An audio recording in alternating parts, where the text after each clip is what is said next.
Yes, we welcome back to another episode on Gunner Street. And if you're watching on KP's channel, KP has Pausa, and we're here today to talk about Arsenal and the Man City game and give our thoughts and opinions about that. And also preview the upcoming game against Bolton. To be honest, a massive game, but a game for a few players that can be a massive game to show what they have and what they can contribute to this Arsenal team. And to be honest, I don't know about you, KP. You can give your thoughts. But bro, I'm still steaming from the Man City game. But first of all, KP, how are you, brother? I'm good, man. Obviously, a couple of days after the game, see some, and I'm fuming, but it's not the same initial emotions. Obviously, he called me after the game. You know what I was feeling, but um, Steaming, man. I'm good, man. I think uh, with everything that's coming out around Arsenal, I think I'm just loving it because I have a sense of this us against the world type feeling, and Mm-hmm. that's what I'm gonna say. So I'm feeling good.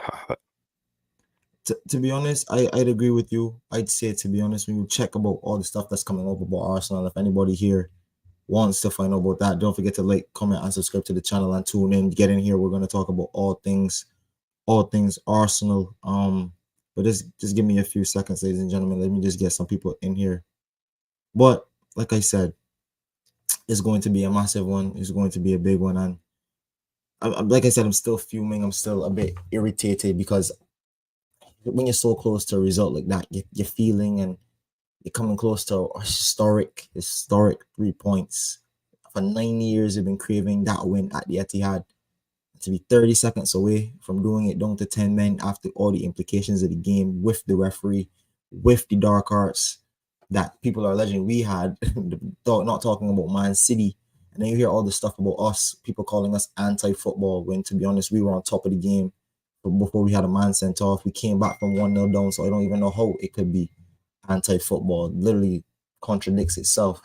But like I said, we have Pressa here. Big up Pressa. Pressa said the title is crazy, but Pressa, the title is true. Man City clearly stirred them, man. They weren't expecting us to be like this. They were expecting us. They could come in there, push us over, beat us up, do what they want to do to us. But we showed them that ain't that this year. But going straight into it, the big thing we want to talk about, ladies and gentlemen, is something I did see over the last couple of days, or came out, to be honest, actually recently. That is this with see if I can find it. Oh gosh, where is it now? But it basically is a report coming out to say that it was basically a report saying that the PGMOL or teams have complained to the PGMOL for Arsenal, saying that we employ dark arts across them. So KP, first of all, give me your thoughts and opinions about that, and what you think about teams coming out and saying that Arsenal play dark arts to them and that we should be punished or looked at deeper into that category. I think um I think it's just funny, man. Like this I think I find it so interesting. Like, and obviously, I'm not gonna isolate it. Like, it's only Arsenal that go through either bad decisions or you know, uh, controversial decisions that Mm. are down to refereeing incapabilities. Because there's other teams, you can see like Right. Nottingham Forest and Wolves, and just to name a few teams. So I'm not trying to act like it's a solo situation, but it's like, for example, a couple of seasons ago, Arsenal was the only team getting fined for surrounding the ref. Well, not the only team, but the majority, the main one that was getting punished for surrounding the referees, when they said, "Oh, you're not surrounding referees, Arsenal getting fined." We accepted the fines. Last season, what did they say? Tomiyasu gets a double yellow card for I think it's the third game of the season against Crystal Palace for the throwing thing, saying, "Oh, we're wasting time for the throw-ins," and he gets a yellow card. So he gets another yellow card for a challenge.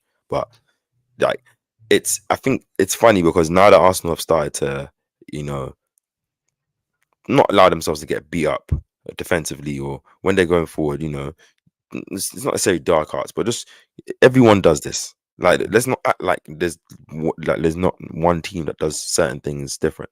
I think because Arsenal are starting to show face, are starting to um improve, are starting to limit the things in which teams can actually manipulate and use against us.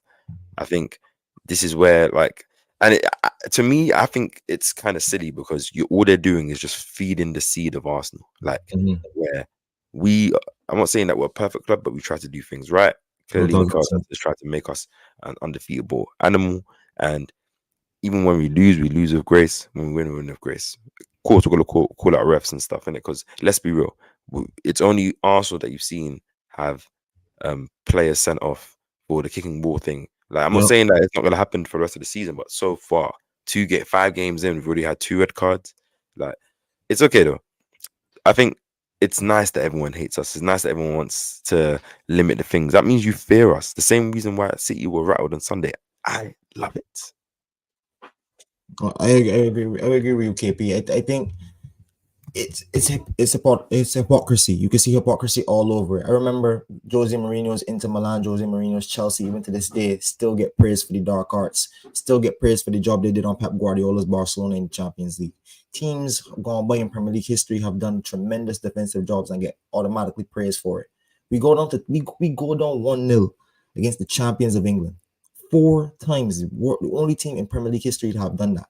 We went up against them, went toe to toe. Even though we went 1-0 down, I know a lot of people thought this Arsenal's about to get slapped. Arsenal's about to get palmed. Same old Arsenal. We turn up and we take the lead at the Etihad. And before we have a man sent off, we were growing into games so confidently. We should have been 3-1 up if Gabriel puts in both of those headers. We should have been 3-1 up and cruising and comfortable. Not to talk about David Raya's top performance, not to talk about Thomas Partey, to be honest, rolling back the years. And people will say that, yes, he had a bad performance in the Champions League. But to go back again and play like that in the Champions League, credit to Thomas Partey, credit to every single person that put in a defensive shift. And I thought, to be honest, we were full value for 3 points. Gutting not to come away with all 3, to be honest. But hey, that's the nature of the beast. And like you said, we've seen a lot of these calls go against Arsenal. Now, again, I won't come out and say, oh, it's a conspiracy against Arsenal.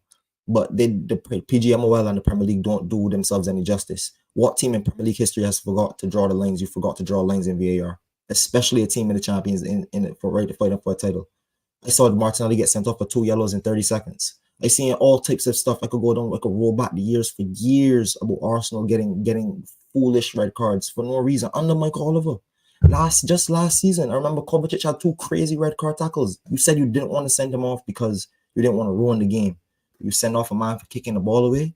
Like you see, and I think this is the issue we have with these referees, in this Premier League, how they like to come in and they like to stamp their authority and ruin the game of football. You don't go send off a man for kicking the ball away. Years gone by, you send off a man because a man gets sent off for being reckless. And I understand. If Trossard was out there sliding out, trying to break a man foot or literally injure the player, I would be a bit more lenient on understanding. But come on, what are we doing with the game of football now with these referees? What are we talking about? What are we talking about? People only glad because it's Arsenal. I promise you. If that was your favorite team, you would feel just as aggrieved, especially going up against a juggernaut like Man City. But KP, we didn't get the chance to really talk and go into detail about the game. Firstly, the lineup, you got the prediction right with Yuri Timber starting at right back. To be honest, a brave prediction, but I thought prediction that worked nonetheless. You predicted Calafiori to come into the team, so credit on your prediction. Anything you want to say about anything defensively from this team, especially Calafiori, who came in on his full debut, scored a goal. Timber, who played well, and David Raya, another ultimately great performance. Anything you else want to touch on? I won't say like the second half was a tremendous effort. Like considering 10 man away from home against the best team in the league in the world right now, and well, supposedly, and it's a difficult thing, and took the 98th, 99th minute for them to score the equalizer, where that would have been one of the most mad, the craziest wins, like we'll say, in a long time. Long time, yeah. Having said that, like when Arsenal, when it went 10 man, I wasn't like, oh my days, like, oh, we're 10 man down, like I'm scared. Like I trusted that this team will grind it out, will have the shape, will cover the spaces, so I knew what we're gonna do. I think it was more the first half where we went down 1-0. Calafiori did get was too aggressive on the press to Savino, and he got spun. Yep. And obviously the space between Gabriel and Saliba was too big that Haaland obviously capitalized on. And I think in that first 15-20 minutes, obviously City were moving absolutely crazy. They were moving like the best team in the world, and their press, both on the ball, was just crazy. And Arsenal had to, relax, get themselves back into the game. And as you're saying, Thomas Partey started to play in the first half, and I think Arsenal ended that first half the better team. Like I think if we would have continued that game with 11 man, I don't think. Obviously, it's easy to say ifs and buts, but I think it would have been interesting to see how Arsenal, because Arsenal, obviously, albeit with the Rodri injury, which is very influential. Like once Rodri got injured, City lost they lost their identity, they lost their security. It's like they look like a team that could be got at, and a team that wasn't as secure on the ball. Like, do you know what I mean? It was. I guess he's that influential. I'm not going to say he's not, but hey, hearing the news about him being out for the season, what does that mean for our title hopes or our chances, I should say? But I'm just proud of how the team played. And end of the day, it's sad that we drew. It's sad for me that we drew because obviously, given the context of the situation, given the fact that it was like last minute, but taking myself out of the game and just looking at the result, we've gone to Etihad 2 seasons in a row. We haven't lost. We've got a point. As I said in title races, you go to your rivals. The minimum you want to do is at least just leave with a point. Handle your business at home, get the 3 points. Yeah, at least 4 points. 4 points from your rivals. You've taken 4 points from them. They've only got 1 point. Is better than losing there and winning at home. Like in my opinion, anyway. So I think it's good. And also considering the first 5 games, it just steads us far nice into this run that we have of a couple of home games against favorable opposition.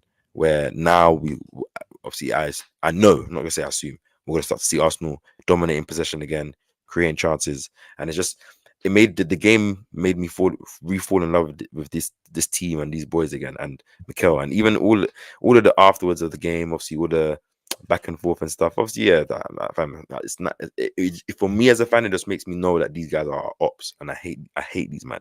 I don't mind all the talk because once we win or once we get a good result, maybe at the Emirates, and I'm pretty sure we're going to be given all of the talk in it, and there might be some handbags getting thrown. That's just part of the game, and I love all of that. When there's a rivalry, when teams kind of respect and hate each other, that's what's going to happen. 1000%. For me, okay, keep going. Just to end, as I'm saying, like City's rattledness, City's inability to break us down, and the fact that they celebrated a draw. Obviously, I'm not saying they didn't celebrate a draw. Obviously, if you score a last minute goal, any context, and it saves a loss or at least anything, you're going to celebrate. But the way they celebrated, and then the afterwards, after the game, and then in the press conferences and everything, just shows me that they are rattled by us. And there is an element of fear that these men have to us. Yes, we haven't won anything yet, so they can always use that as a belt to beat us with. But in terms of game for game, in terms of when they play us, these man, they're fresh, they're hungry, they're big, and they ain't no little boys still, and we ain't no little boys. Like, we don't look at City up anymore. We look at them eyeball to eyeball. So that's what I'm saying, man. Nah. And there's a pro thing to say. If anybody hasn't checked it out, this is it right here. Gabriel responds to Erling Haaland throwing the ball at his head in the last minute celebrations, saying we're waiting for them at our ground. A rivalry, to be honest, that has been brewing over these last couple of seasons. Now, to be honest, we know Gabriel, he's a man that doesn't joke around. He's one of our most no-nonsense defenders. And when you see him, the rivalry him and Haaland have been having over the last couple of seasons, no, I just want to put all this out there. That's 2 times back-to-back in 2 straight seasons. Man of the match for Gabriel at Tottenham and at the Etihad. Hey, listen, not too bad for a central defender, you know. I'll say that, not too bad for a central defender. Not too bad, but it's something that's been brewing, to be honest. And I put it in the title that Man City start a war they can't finish. And to be honest, when you see the hunger and the determination and the fire in our Arsenal players, we feel aggrieved every single time we play certain oppositions. And when it feels like the referees keep going against you, like a look at Newcastle last season. We went on about all the decisions that happened against us last season and seasons before. And again with Michael Oliver on Sunday, it just makes you feel and makes it build that fire like you talked about, KP, and not only the fans but also the players. And if we could combine and put that energy in one and say we're one Arsenal, we're one united front, I promise you, we're already a difficult team to stop. I think that's 12 games unbeaten away from home. And in that run as well, we went to all different types of places. Even last season, it's not in the run that we're in right now, but we went to Anfield, we didn't lose. We're still on a really good run away from home. And it's been form that we've been picking up from last season into this season. And if as long as we keep the Emirates a fortress, I think we're probably going to be up there, like you said, eyeball to eyeball with Man City. And to be honest, I think that's the edge I think we have over them. I think our away form is actually ridiculous. The way we can go away from home and put in performances, we're not afraid to sit in, we're not afraid to defend well, and we have a goalkeeper right now who's playing the best in the world. And that's always what you need to get through tough results like this. But nonetheless, we take a break from the Premier League and we go into what game tomorrow that I do want to preview against Bolton. Now, KP going against Bolton, I know we saw Muzzle with Skelly, even though he got a yellow card before he made his Premier League debut. He made his Premier League debut. And when Neri was on the thumbnail that Arsenal posted out to preview the game, maybe a bit of a tease to something we might see in the future. Arteta also hinted to a few guys not being able for this game, not being fit for this game due to the amount of work they've put in with three massive away games on the bounce. KP, if you could touch on it slightly, what are your expectations for Bolton? Any players you'd like to see come into the team, and overall just your feelings going into the game tomorrow? What would you like to see? I just want to see some football. Like, it's going to be a rotated team. We've come off the back of 3 tough away games. First run of home games, and it's against obviously lower league opposition in the cup. And I think this is a game, where as you're saying, like I always know that when Arsenal put a player on the poster for the game, that player is more likely starting. So yeah, it's gonna make sense for Easton to start. It's the kind of game that he should be starting. He should be getting his at least, if not 90 minutes, 70 minutes or so, just to get his feet in, get comfortable, embed himself. I want to see goals. Like, I think it's what you kind of expect when you play stuff. I want to see some football. I want to see some people open their accounts. I expect that, just the likes of like Sterling, Jesus to be starting. Maybe if Calafiori is fit, maybe he can start. Lewis Skelly, as you're saying, getting his debut on Sunday. Can he maybe with the injuries, as you're saying, maybe would he be playing left back as well? Give most of the first team a rest, like Jorginho come in. Like, I want to see it's an opportunity for those kind of players to get, open their account. Sterling, before we enter this run of games at home, where if they can get off the ground running when Neri can get his feet wet, get some good games in him. Like, when we get to the weekend, when we get to next week, they're already like in that confidence and already in that flow of touching the ball and dominating, trying to shift the team around. So I was gonna see some good football, trying to see possibly some debuts for some young players as well. Maybe we can see some Salah Adim and our boy. So that's how I feel. How about you? What do you think about the game? And like, what do you think? Like, what do you want to happen? Who do you want? Like, what do you want to see? Me personally, to be honest, I just be comfortable with a performance. To be honest, I know you will be at the game, so I know you'll be expecting a lot. I know you'll be expecting a lot of players to get some minutes under the belt and get the job done. If you touched on Nwaneri, I would like to see Nwaneri play. I think he's gonna do a really good job. I think in terms of being creative for us and being that dynamic aspect of we've been missing in our attack. Potentially, we see others get some minutes. Maybe Sterling off the right. Maybe we see Trossard get not because he probably won't be playing. He can only play like 45 minutes. Maybe Trossard comes in. You never know. Remember, Trossard's gonna be got a red card, right? So he's gonna have. Oh, he's gonna miss EFL too. I forgot that. But I think it's kind of good because I think he only misses one game, so he'll be able to still play on Saturday. So I think it kind of works out in the end. That's true. Who would I play left wing on? That's what I'm saying. It might be like it probably has to be maybe you give. No, Martinelli came off of cramp. I don't know. Like, it's supposed to be a game that you probably see. You maybe Kai Havertz play. Maybe you get like one of these young academy players to play. You put Saka or so on the best, because you have to remember Saka did get dragged. Saka did come off at half time, so he didn't even really get a full game. He didn't go through that grind of that second half that those players have to go through. So maybe not start Saka, but you can bring him off at half, 30 minutes, give him a little warmth for Sunday, Saturday. I don't know. It's going to be an interesting lineup because, to be honest, like you said, we don't know what too much. Mikel was pretty vague about who will be available. We did get an injury update on Odegaard. You were right again. Odegaard will potentially miss up to in the international break. Probably won't be back anytime before then. Pretty much what you expected and pretty much what you called from the beginning of his injury. And we're just gonna have to wait and see. To be honest, left wing is probably an interesting spot. Maybe Sterling could come in. Maybe we could see Saka from the start, then rotated for someone else. Maybe another youth player coming in that you've never heard of. You never know. You never know. It's gonna be interesting. Jesus might get minutes. What do you do with the striker position if Jesus does come into the team? Do you rotate out the back line? Who starts? Will Calafiori get another set of games? Even though he came off a cramp, same thing with Timber. It's going to be a really interesting side. Probably a very heavily rotated side, but I think should win nonetheless. And also, I think David Raya is injured, and I don't think he's going to play in this game. Like, I don't think he's injured, like injured. I think he picked up a knock at the end of the game. I saw him. Well, there was a video that he was limping, like heavy limping, after the game. But I think he'll probably get rested because why not? And because Neto's cup tied, and I think Tommy Setford's injured, I think our 16-year-old keeper, I think his name is Jack Porter, he might be the one that ends up playing in goal if Raya is not fit, because that's the next in line. Like, there's literally no one else. And obviously, I don't mind it. Like, it's an opportunity for players to play. Like, one game shouldn't mean that you're not ready, especially in the cup against lower league opposition. These under 21s play these type of teams and that EFL trophy thing that they play anyway. So for me, it's just a nice opportunity for me to have a more relaxed game where I'm not saying that I don't want us to lose or anything, but I'm not like, if we do was to get we're not getting knocked out to Bowen. If we were to get knocked out to Bowen, then it's like, come on, man. But I'm not looking at. I just want to see certain players that haven't got many minutes. How do they look?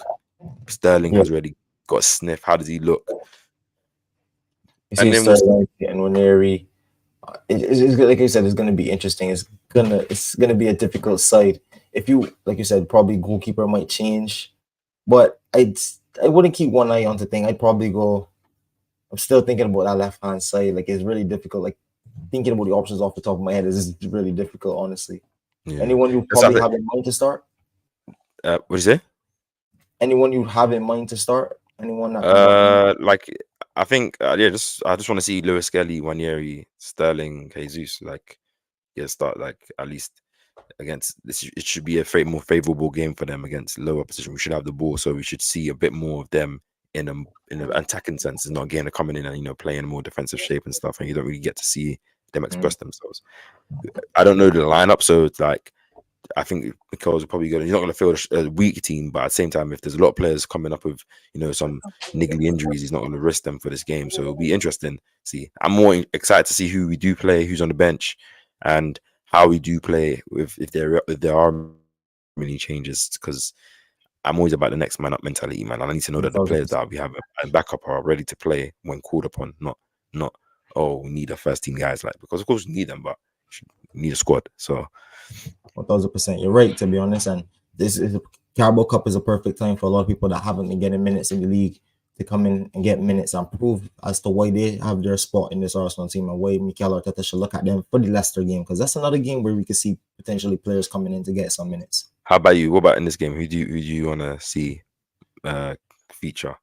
Same thing. I'm really interested to see Nwaneri get some minutes. I've been probably a bit advocate for him to come in. I want to see him add that creative spark to the team. I know these last couple of away games were always going to be difficult. I know we were probably going to be defending for our lives in most of them, especially going away in Europe to Italian teams. It's always going to be difficult. So, you know what I mean? All those games were difficult for Nwaneri to get time in. Same thing we'll do with Skelly. Even though he did manage to get minutes in against at the Etihad against City, it was still unfavorable conditions. It's still like to see Nwaneri come in and still play and show off his abilities that we didn't really get too much to see. So for most Arsenal fans that haven't got a knowledge of a Lewis Skelly, of a Nwaneri, probably of a Heaven or others, potentially, or Salahuddin, maybe this could be a game where Arteta, put some trust in some players like he took on preseason tour. And really, it's a game we see. I'd like to see Sterling, because I haven't really seen too much of Sterling. Hopefully Sterling comes in, proves to why we decided to pick him up on loan. I'm a big advocate of Sterling. I think he's a really, really good player.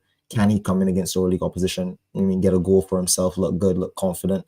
Saka, Saka would definitely be chomping at the bit to probably play. Seeing the fact that he wasn't on the field with the game going how it went, I know he's probably one of those players that wants to play every single game. How does Mikel Arteta manage those minutes? And really, how does he manage minutes throughout the team? But really, the youngsters, I'm keeping my eyes on, because that's what I want. That's what I want to see. I want to see youngsters come into the team, show us that they're ready for these minutes and show us that yes, we're ready to play against men. Yes, we're ready to take that next step up. And yes, you can trust me going on to the Leicester game at the weekend, because Leicester is another, like I said, Leicester is another opportunity for players that played well here. Your dog is like, hey man, he's trying to get some takes in. Nah, I agree. But we'll see how it goes. I think we should win. So the main thing as well as the win, I think it's just no more like new injury, scares or anything like that. Like just come out unscathed, get the win, keep fresh. We know that we have another home game, so there's no traveling or anything, and then we get ready for what I miss, which is playing at the Emirates, having the ball, and playing the Arsenal way. That's what I'm saying. 1,000%. But KP, you will be there. Hopefully we get some good content. Hopefully we get some good footage from you. Hopefully, I'll try and get some footage, and I'll try and at least keep an eye on a lot of the players. Like, so if there's anyone that really stands out, like maybe in person that you don't really get to see on TV, I will, in our next conversation, I will, let you guys know and let you know as well. So I'm excited to go to this game tomorrow. But let us get all the insight. It's gonna be a good game, I think, and I like to see Arsenal probably put some goals into a team and give the fans that feeling of yes. And I mean, we've been a bit defensive over these last couple of games, but don't worry, we were just doing a job. We can still play football. Show the world that we can still put 5-6 past the team. And even though it might be rotated, I still like to see 2-3 goals going, regardless, because I think we have the quality and depth to do so, nonetheless. But thank you guys for watching. Don't forget to like, comment, and subscribe to the channel. Like I said, we're on the road to 1,000 subscribers, both me and KP. If you've been watching, don't forget to show some love, show some support with a like and a comment. Go over to KP's channel if you haven't already, or if you're not watching from KP's channel. Show some love, show some support. KP is still working hard. He's grinding. He does a lot of content. Very, very knowledgeable on the Arsenal. So if you're not aware with him, get aware with my boy KP. You already know. And just a big shout out to myself. Birthday stream. It's always good to come on here and talk to the people. But I always everyone in the chat, we're in the chat right now. Drop a big happy birthday to Steph. Yeah, drop a big happy birthday to Steph in the comments. Steph, man, working on the birthday. You know how it goes. The YouTube grind don't stop. Even the dogs in the background can't stop it. Yeah, for sure. You're Jordan. Yeah, man. You're about to get. Jordan Year should be Jordan Year to bless it with a champion. It's talking about Champions League trophy. I wish Champions League trophy. I'll take it, man. I'll take it for the Premier League trophy. I'll take it too. Anything I'll take. So like I said, don't forget to like, comment, and subscribe, guys. Show us some love to both of our channels. Without further ado, we'll catch you in the next one. Peace.